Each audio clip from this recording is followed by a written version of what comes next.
ভারতের পশ্চিমবঙ্গের রাজধানী কলকাতায় অনুষ্ঠিত হতে যাওয়া বইমেলায় অংশগ্রহণকারী দেশের তালিকা থেকে বাদ পড়েছে Bangladesh.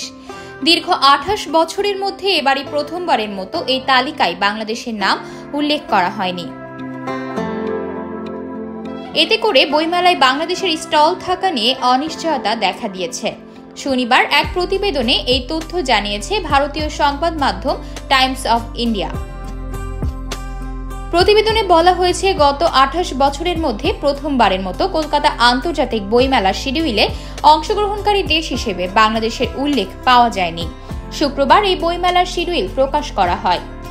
Publishers and book sellers গিল্ডের সভাপতি ত্রিদেবী চ্যাটার্জি বলেছেন, বইমেলায় বাংলাদেশের অংশগ্রহণের বিষয়ে তারা এখনও কেন্দ্রীয় সরকারের কাছ থেকে কোনো নির্দেশনা পাননি।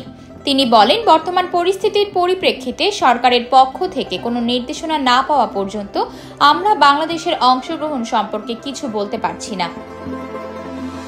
কলকাতায় পরবর্তী বইমেলা অনুষ্ঠিত হবে আগামী বছরের 28 জানুয়ারি থেকে 9 ফেব্রুয়ারি পর্যন্ত। তবে জায়গা সংকোচের জন্য নতুন কোনো পাবলিশার্সকে স্টল দেওয়া যায়নি বলে জানিয়েছে বইমেলা কর্তৃপক্ষ। বইমেলায় এবারের theme country Germany.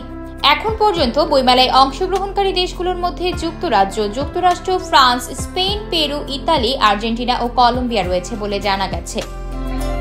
Publishers and book sellers গিল্ডের আয়োজিত 48তম কলকাতা আন্তর্জাতিক বইমেলা শহরটির সল্টলেকে অনুষ্ঠিত হবে।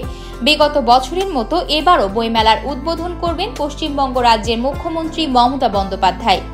এদিকে এইবারই প্রথম জার্মানিকে থিম কান্ট্রি হিসেবে পাচ্ছে কলকাতা বইমেলা।